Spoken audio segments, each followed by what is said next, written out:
Istri saya dulu itu tomboy. Kenapa kok Pak Ustadz kok ketemu nih istri tomboy? Ya salah mikir. Saya dulu itu paling gak seneng kalau ada cewek pinter ngerayu. Cewek kok ngerayu ganjel. Ternyata saya salah. Wanita itu ternyata harus pinter ngerayu. Apa akibatnya kalau wanita gak bisa ngerayu? Seperti yang dialami ini, gak apa-apa, ada nanti tak setel lo istri saya ben tahu. Kalau anak saya nangis, kalau pinter ngerayu, ada apa nak? Dipegang pundaknya, ada apa? Kan begitu kalau pinter ngerayu. Tapi karena gak pinter ngerayu, menengok. Jadi sekarang itu kita alhamdulillah harus bisa menemukan titik positif. Saya nggak ngaji dulu, golek wong wedok sing pinter ngerayu. Enak wong wedok pinter ngerayu, butuh. Saya nggak boleh itu wes ngerayu bojone wong. Nah ini nggak boleh, gitu kan.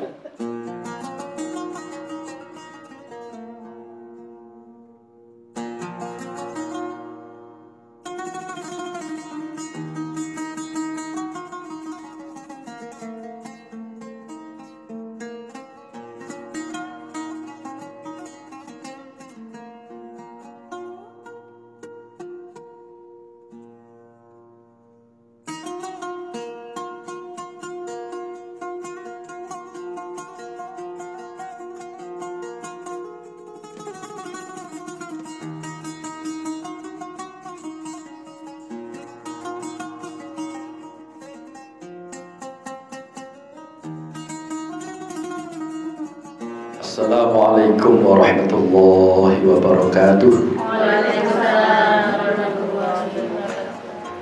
Alhamdulillah, alhamdulillahilladzi khalaqal insan wa 'allamahul bayan, walladzi ja'alal ilma sababan li sihhatil iman wal islam. Allahumma shalli wa sallim wa barik ala sayyidina Muhammad wa ala alihi wa ashabihi wa man tabi'ahum bi ihsan ila yaumi yuhsyarul insan. A'udzu billahi minasyaitonir rajim. Bismillahirrahmanirrahim. Subhanalladzi asra bi 'abdihi lailan minal masjidil haram ilal masjidil aqsa alladzi barakna haulahu linuriyahu min ayatina innahu was-sami'ul basir. Wa qala aidan wa laqad ra'ahu nazlatan ukhra 'inda sidratil muntaha 'indaha jannatul ma'wa. Shadaqallahul 'azim. Amma ba'd. Ibu, tidak ada bapak-bapak ya yang dirahmati Allah. Jadi begini, saya sebetulnya menyiapkan slide. Kemarin saya tanya sama ibundanya Safa. Iya. Ya, itu dulu Safa yang bikin nama siapa? Jadi saya itu ini kayaknya KKN ini. Mamanya Safa itu adalah putri-putrinya kakak saya yang nomor 3. Lah saya ini nomor 9. Masya Allah. Berarti keluarga besar. Ya semoga itu bukan KKN ya. Mungkin karena nggak ada yang lain jadi saya dipakai. Supaya nanti saya nggak ngelambiar. Ada pembukaan. Kemudian nanti saya akan membahas sedikit tentang siapa kita. Kemudian dengan mengenali siapa kita, selanjutnya mengenali misi utama kita itu sebagai apa. Nanti supaya jelas, biar nggak ngelambiar ngomong ngalor ngidul nggak terarah, saya catat saja gitu. Terus yang nomor 3 adalah keramatnya orang tua berdasarkan Al-Quran, bukan berdasarkan dukun ya. Kemudian baru yang keempat kita membahas masalah sabar. Sabar itu apa sih? Kok kita judulnya menjadi orang tua yang sabar? Padahal sabar itu gak gampang. Asmaul Husna itu ada berapa jumlahnya? 99. Yang nomor 99 apa? As-sabur.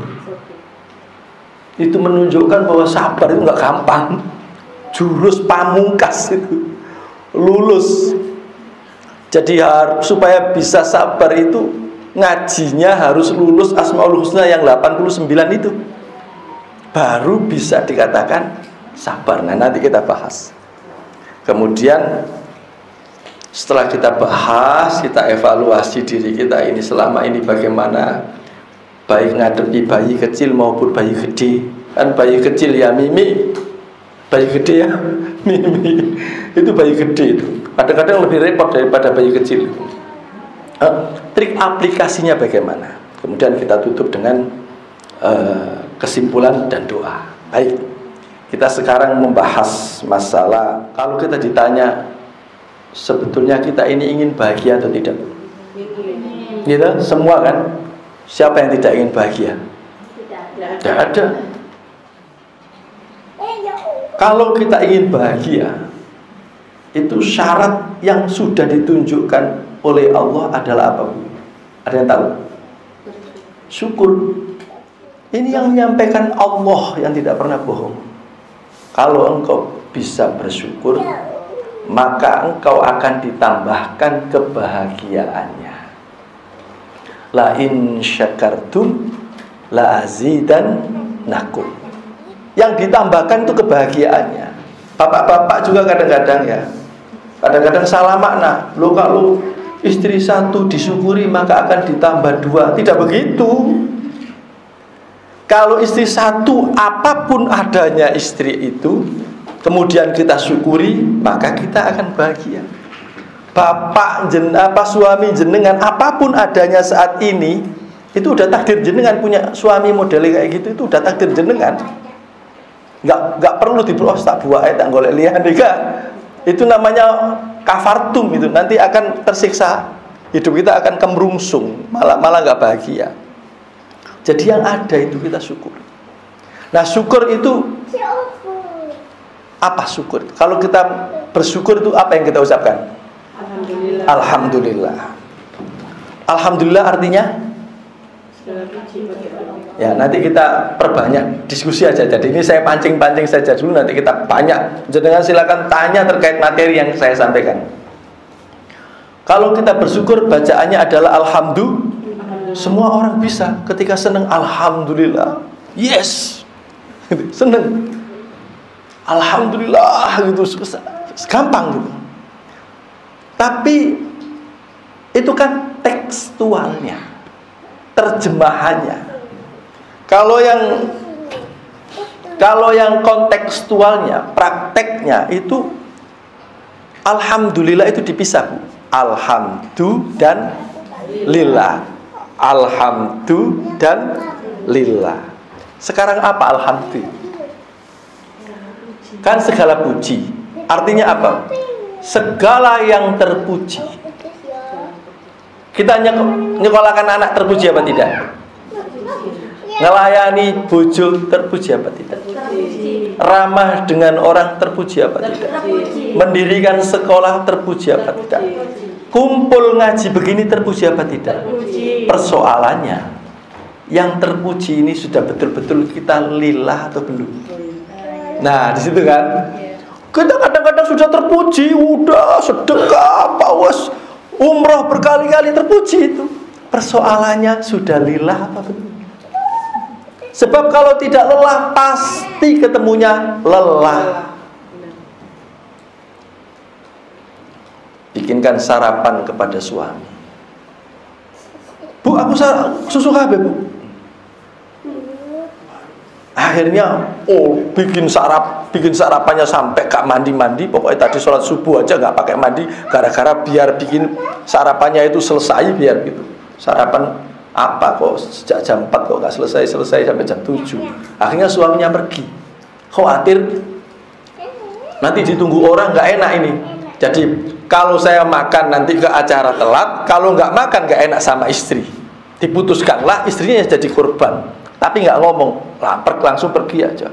Istrinya keluar bawa sarapannya, bojone wis metu. Itu kalau hampean nggak lillah, gitu. Betul nggak? Iya. Nyekolahkan anak, Ternyata nggak sampai belum kelas 6 SD, anaknya sudah aneh-aneh aja yang dicari. Handphone sudah habis 3 karena dipecahkan, laptop diinjek, sepeda motor dirobohkan, habis itu ngaplok anak uang sampai hidungnya patah, akhirnya kita dituntut, misalkan gitu. Ayo. Itu kalau kita nggak lillah, akhirnya ngerti ngono gak di anak-anakan gak apa-apa. Orang kawin juga begitu, ngerti gitu, saya kalau kawin beratnya kayak gini ya gak perlu kawin aja kan gitu kan. Maka harus kita pastikan, insya Allah panjenengan semua adalah sudah menjadi pribadi-pribadi yang baik, pribadi-pribadi yang ikhlas. Persoalannya sudah lillah atau belum. Maka yang kita pastikan, yang kita lakukan baik dan kita pastikan lillah. Dua ini harus lulus. Loh kalau nggak baik bisa nggak lillah? Nggak bisa. Niat ingsun dodol narkoba lillahi ta'ala nggak masuk. Karena yang namanya syukur itu alhamdulillah dan lillah. Sedang jual narkoba tidak selingkuh. Alhamdulillah tidak. Niat ingsun selingkuh lillahi ta'ala masuk tidak? Nggak masuk. Itu. Jadi yang namanya syukur itu tidak sekedar alhamdulillah segala puji bagi Allah, tidak. Kita pastikan apa yang kita lakukan ini terpuji dan lillah. Mohon maaf saya cerita, mungkin nanti waktunya 4 jam nggak apa-apa Bu ya. Saya cerita, salah satu yang dicurhatkan di KUA itu ada orang datang tua gitu datang. Bu, kenapa sampai Bu? Ada apa Mbak? Saya udah panggilnya Mbak karena memang betul-betul tua, jalannya udah tertati-tati. Benar ya di KUA ini ada konsultasi keluarga sakinah. Iya Mbak, saya mau curhat. Orang tua curhat ini. Curhat apa Mbak? Saya ini punya menantu, kalau habis maghrib juga baca Al-Quran, kerudungnya juga besar, kalau keluar rumah juga cadara, muslimah banget tampilannya. Tapi diam-diam mantu saya ini menyiksa batin saya sambil nangis. Ojo nangis sampai wis tuwa nangis tambah elek. Kenapa? Ceritanya bagaimana? Selama ini menantu saya itu ikut anak saya di luar Jawa. Sekarang kerjanya pindah ke Gresik sini. Dan sekarang persoalannya menantu saya itu nggak pernah mau makan masakan saya. Lah tambah enak toh Mbak. Bukan soal itu. Dia bersama anaknya 2 dan suaminya yaitu anak saya sendiri itu 3, bersama dia berarti 4. Setiap pagi, setiap siang, setiap sore menjelang maghrib pasti ada GoFood datang. Terus Pak enak tempat jenengan juga ditumpaskan, coba beli 4. Padahal di rumah itu 6. Saya nggak ngerti motifnya apa kok sampai begitu. Yang jelas menantu saya nggak mau makan masakan saya. Dan yang lebih menyakitkan yang lebih menyakitkan lagi itu sering saya pas nyapu di depan GoFood datang, saya yang nulungi. Kemudian saya panggil cucu saya, dipanggil nama cucunya tadi, ngambil 4 itu terus makan. Mereka menempati lantai 2, makannya di lantai 1. Mbah yang sepuh tadi loh, ditawani aja enggak. Itu kalau sehari 2 hari nggak apa-apa, ini setiap hari. Saya harus bagaimana? Wah, ujian kayak gitu kan. Semoga kita nggak mendapatkan orang yang kayak gitu. Itu jelas karena lawang dia setiap maghrib baca Al-Quran. Berarti kan sudah syar'i, no? Tapi kok praktek seperti itu? Melukai. Berarti dia tidak mampu menerjemahkan alhamdulillah tadi. Apapun alasannya, misalkan saya nggak mau ngerepotin dan saya tidak mau direpotin misalkan. Ketika nggak mau ngerepotin, alhamdulillah. Ketika nggak mau direpotin, alhamdulillah tidak. Dan itu tidak masuk untuk dibawa ke lillah. Jadi kita pastikan Kalau kita ingin bahagia, apa yang kita lakukan itu terpuji dulu. Ketemu ibu-ibu, baik yang sekelas atau yang tidak kelas, baik kenal atau tidak kenal, antara senyum dengan tidak senyum, terpuji mana? Tersenyum lah. Kalau sampean nggak tersenyum, giliran besok anak sampean jatuh, ada ibu-ibu yang sakit hati, jangan ibu jahat kok gitu. Kapok wis, aja tolong wis. Ibu jahat, mencucu ae gitu. Jadi kita itu kepingin bahagia, tapi sering tidak menerapkan syaratnya. Apa syaratnya? Yang kita lakukan terpuji dan itu lillah.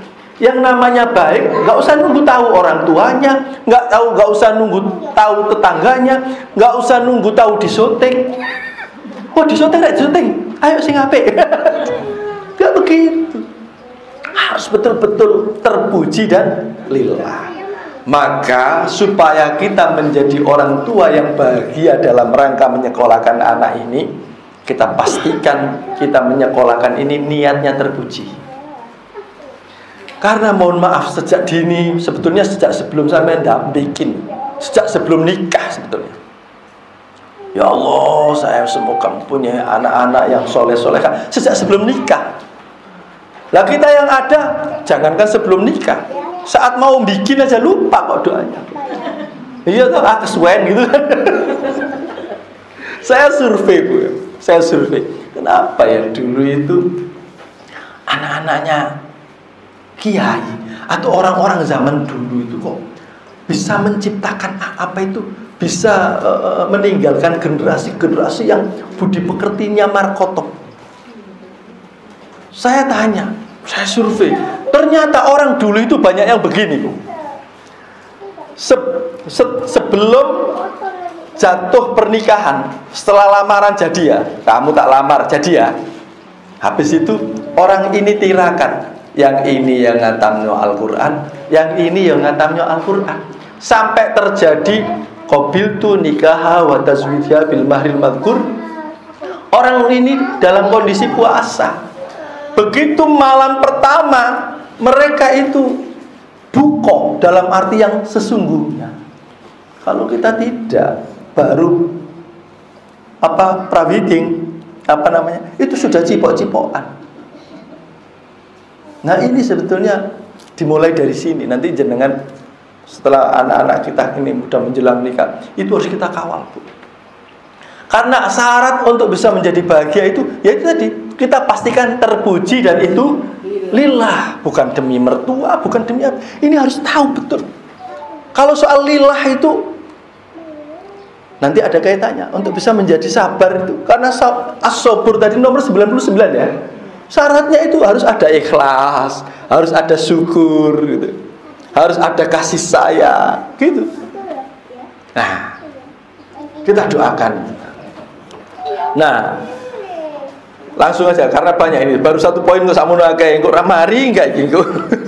Tapi nanti kita lanjutkan di diskusi ya. Saya satu poinnya. Jadi ada firman Allah itu berbunyi begini. A'udzubillahi minasyaitonirrajim. Fabima rahmatin minallahi lintalahu. Walau kunta faddan ghalidhal qalbi lam faddu min haulik.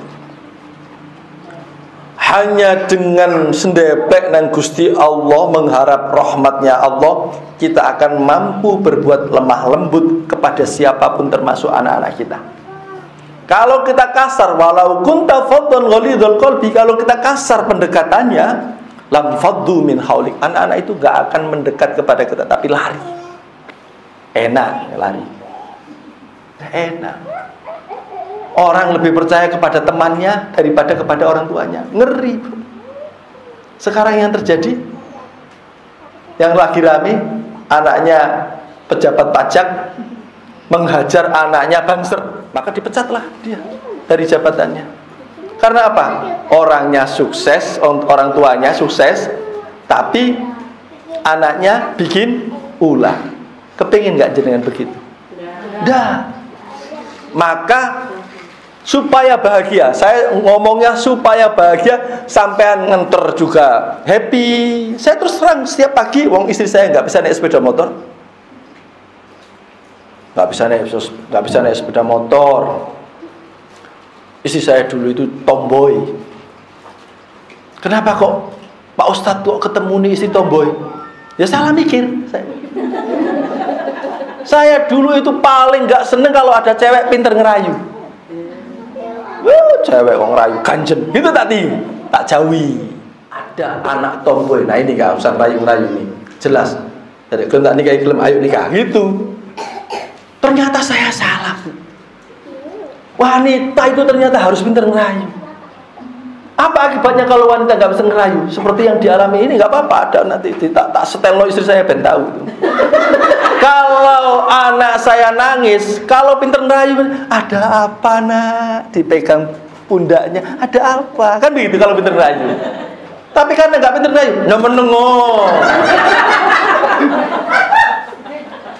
Jadi sekarang itu kita alhamdulillah harus bisa menemukan titik positif. Saya nggak ngaji dulu, boleh wong wedok sing pinter ngerayu. Enak wong wedok pinter ngerayu, butuh. Saya nggak boleh itu wes ngerayu bojone wong. Nah ini nggak boleh, gitu kan? Ternyata saya salah gitu. Tapi kalau pendidikan abrinya tadi ya bermanfaat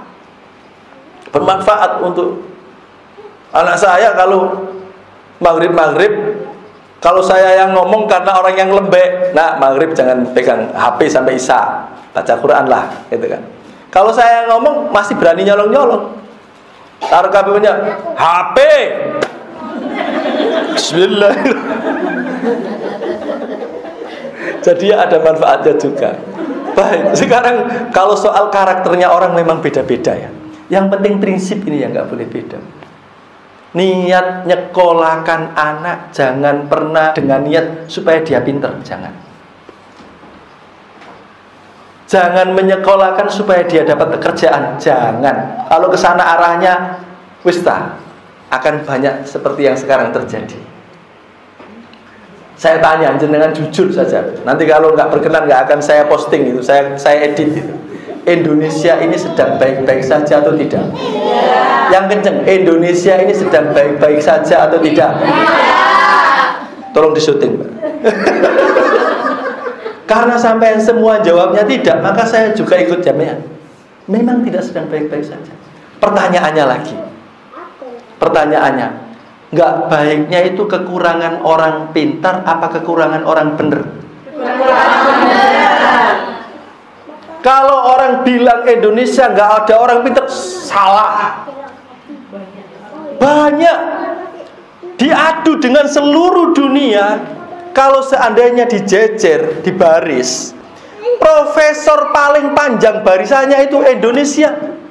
Sampai Megawati aja 9 kali jadi profesor. Kok ketawa?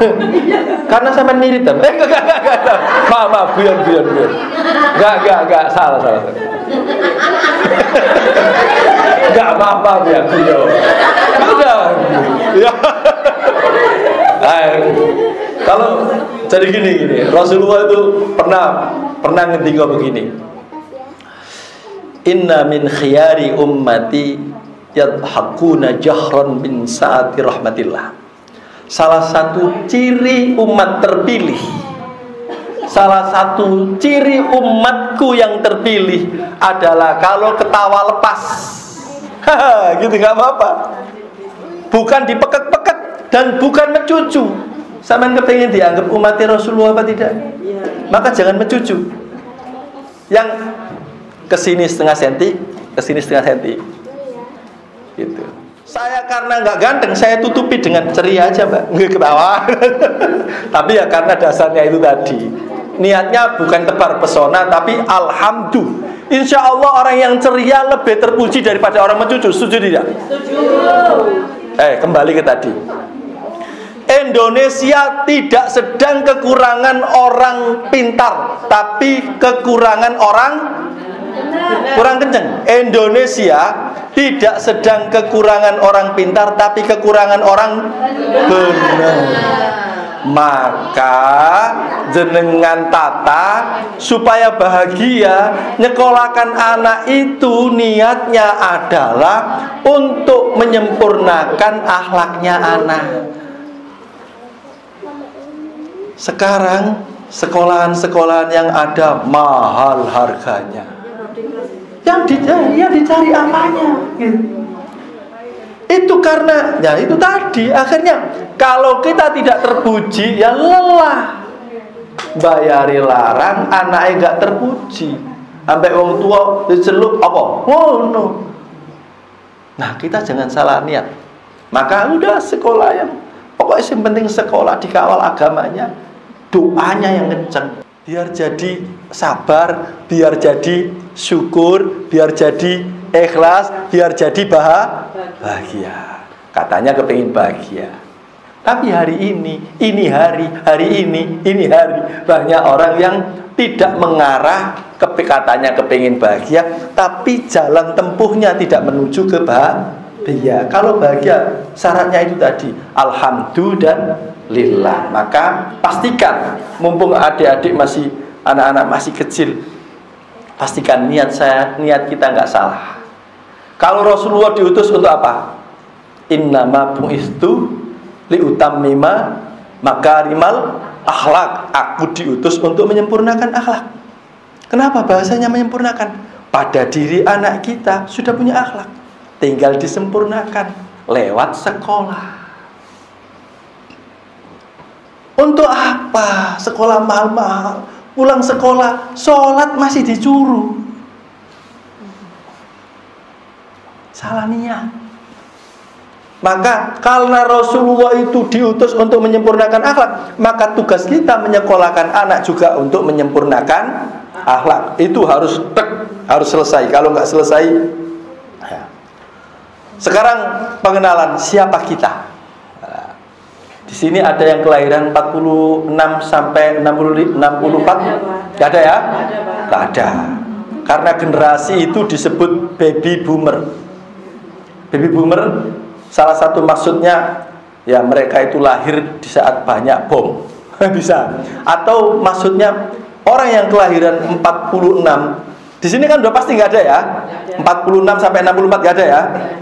Tapi tahun berapa Bu? Ada UTI 61. Nah, tenang saja. Masih Saya khawatirnya kan gini, ada buku kan, membagi manusia itu menjadi 4 generasi. Ada generasi baby boomer, ada generasi X, ada generasi Y, generasi Y, ada generasi Z, ada generasi Alpha. Ini kenapa kok saya ketemu jenengan kok hidung saya gatel aja ya? Tapi bukan begitu. Belakangan ini saya juga sering begini. Kenapa ya? Ternyata uban itu gatelin naudzubillah. Dan saya lihat di kaca, hidung saya juga sudah banyak ibarnya. Jadi kalau saya begini-begini, jangan maklum aja ya. Syukuri apa adanya. Uban juga anugerah. Baik, kita bahas. Siapa kita? Jangan-jangan kita ini bukan generasi baby boomer, tapi karena kita itu mempunyai watak negatifnya baby boomer. Baby boomer orangnya keren-keren, orangnya kuat-kuat, prinsipnya bapo-bapo. Banyak yang soleh, orangnya teman-teman. Mbak Uti ya. Teman-teman, tapi juga ada negatifnya. Apa negatifnya baby boomer? Contohnya begini. Kalau ada anak nendang, bukan bola, ember, dar gitu. Orang zaman dulu, orang tua-tua yang salah anaknya. Matamu non. Ngotot kok gak nyawa, ngono ember ditendang. Gilirannya baby boomer tadi yang nendang embere, dar. Siapa dia ke ember nak ini? Berarti ada negatifnya. Kalau sampean seneng banget goleki salah nang wong liya, sampean walaupun kelahiran generasi milenial, sampean juga baby boomer. Hati-hati, harus kita kenali nih. Harus kita kenali. Tapi insya Allah ini tidak. Saya lihat senyumnya tidak. Baik. 61 nggih jenengan. Saya 69 kelahiran. 69. Tapi saya termasuk generasi X setelah baby boomer karena 69. Baby boomer generasi X itu 65 sampai 80. Jadi saya termasuk generasi X. Generasi X ini generasi pontang-panting. Karena sudah ada internet, sudah ada komputer, tapi belum ada internet. Jadi kita mengalami itu. Saya pertama kali kenal internet itu diajari suaminya Lisa Arianto. Tahu Lisa Arianto? Ya, yang cantik, yang penyanyi itu kan. Itu namanya Indrajit. Mohon maaf, dia orang Nasrani. Ngajari saya gini.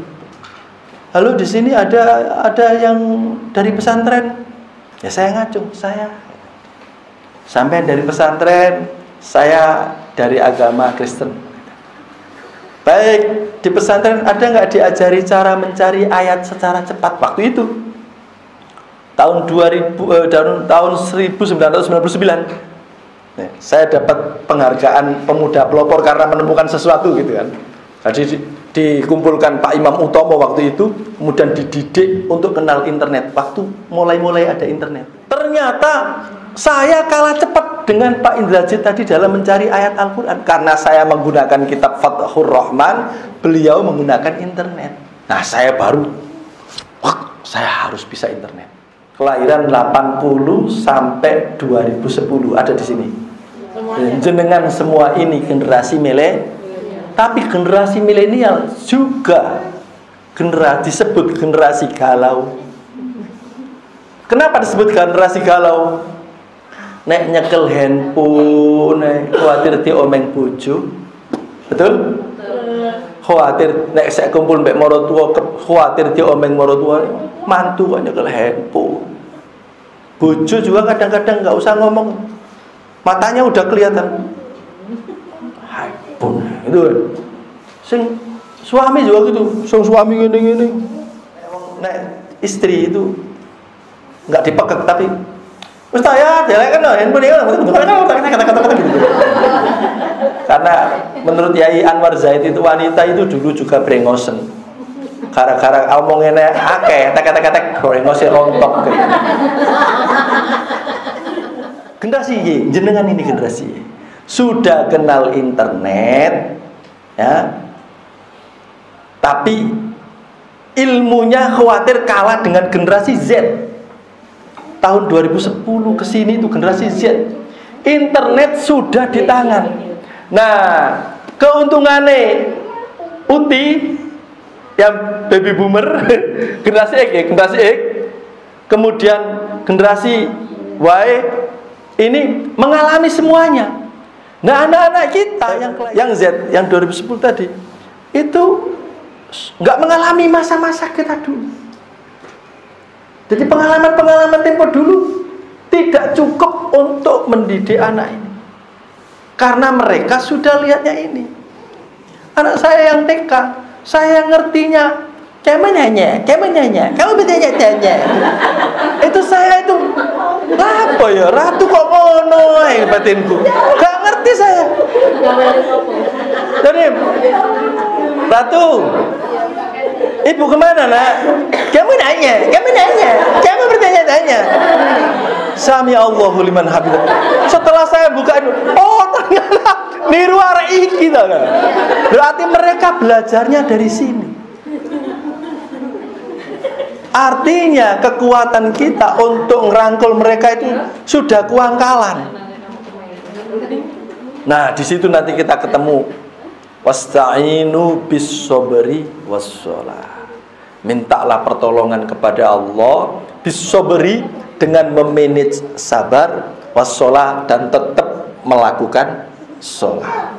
Jenengan termasuk yang ibu-ibu ini mendapatkan perintah lebih dari Allah. Karena ibulah disebut oleh Rasulullah al-madrasatul ula. Sekolah pertama dan utama bagi anak adalah ibu. Maka Kalau ada orang mau anak sopo iku lebih kepada tanya iku mbok ni sopo mbok ni.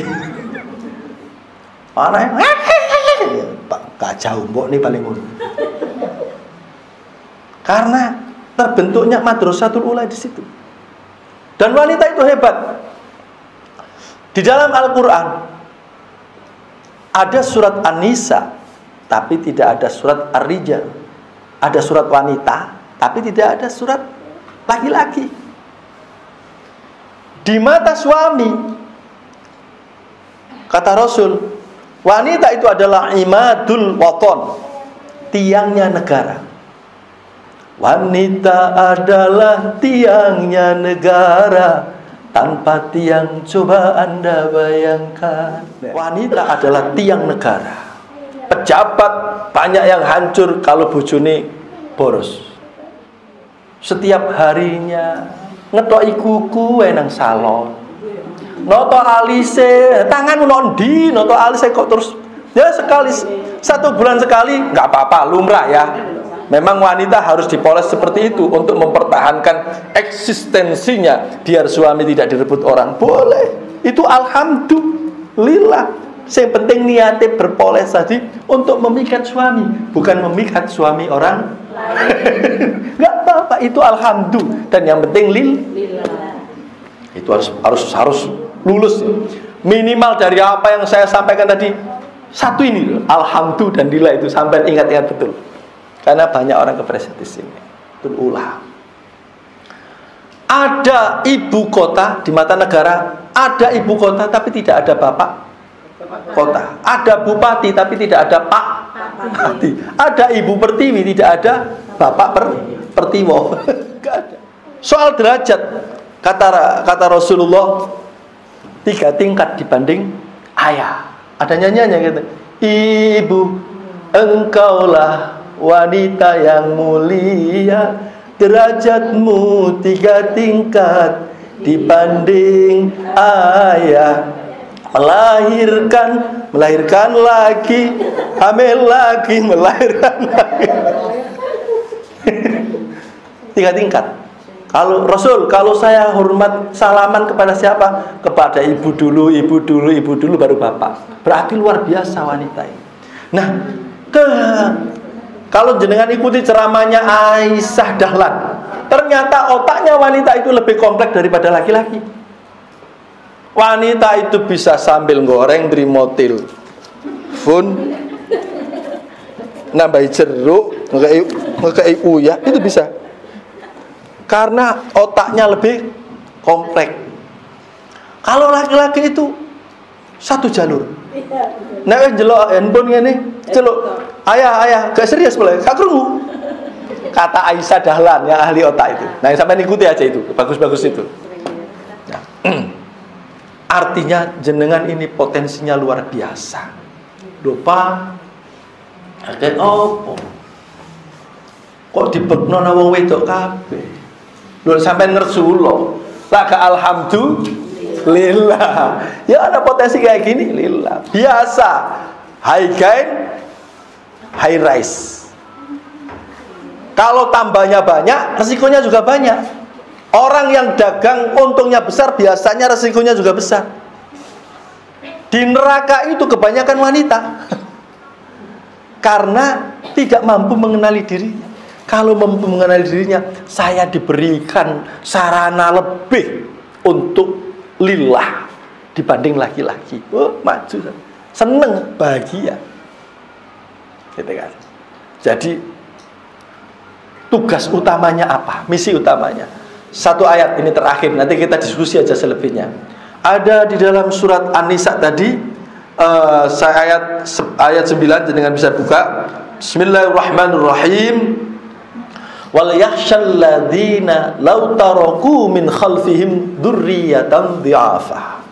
Hendaknya manusia-manusia ini semua, kita semua ini harus prihatin jangan sampai meninggalkan generasi-generasi yang lemah tauhidnya, lemah ekonominya. Sekarang yang diperjuangkan takut lemah ekonominya, tapi dengan meninggalkan lupa, tidak memperkuat tauhidnya. Harus dua ini. Jangan sampai lemah tauhidnya, apalagi lemah ekonominya. Ini tugas kita. Maka kita kawal sekolah ini tadi. Insya Allah kalau kita sekolahnya ben akhlakmu bener, ben dadi generasi sing jujur. Nah sekarang karena jujur itu jadi makhluk langka, dia kira-kira dapat pekerjaan tidak? Dapat. Karena perusahaan sekarang lebih mengutamakan orang jujur. Saya tutup dengan satu kisah. Ada mahasiswa dapat beasiswa ke Italia karena saking cerdasnya. Ternyata di Italia itu kalau naik bus, sudah dulu itu ya udah pakai kartu. Sekarang kita kan baru mulai di sini. Kalau dulu udah kena tek. Lah mahasiswa ini tadi ternyata tek itu error kartunya ini. Betul bisa jalan tapi uangnya nggak kurang. Anak yang dapat beasiswa yang pinter tadi merasa yes, duitku gak kalong-kalong, iso numpak bis tiap hari gara-gara kartu ini error. Nah arek jujur ngomong, mohon maaf pak, ini kartu saya kok gak kurang-kurang. Kan mestinya begitu. Dia merasa menikmati itu tadi. Kenapa? Pinter tapi tidak jujur. Lulus cum laude nilainya. Tapi begitu melamar pekerjaan, rekodnya di sana, anak ini merah karena tidak jujur. Semakin maju teknologi, semakin gak arep ambek wong sing gak jujur. Maka Islam itu luar biasa sekali. Ya'lu wala yu'la alaih. Konsepnya nyekolahkan anak jangan berniat supaya pinter, tapi supaya bener. Kalau niatnya bener, soal pinter kok Gusti Allah sing ngirim. Oke? Baik, selanjutnya kita diskusi. Walaupun saya belum ngomong sabar, nanti sabarnya kita diskusikan aja. Karena kalau saya ngomong panjang sekali, kayaknya kok udah capek. Jadi kita diskusi aja. Monggo, bertanyalah terkait syukur, sabar, ikhlas. Monggo. Syukur, sabar, ikhlas. Monggo, kita bahas pagi hari ini. Ini jam berapa ini? Jam 10, nanti terakhir jam berapa mau kesepakatan? 10 kurang ya, kurang 11 menit. 10 kurang 10. Ya, 10 kurang 10. Sekarang kita diskusi. Monggo.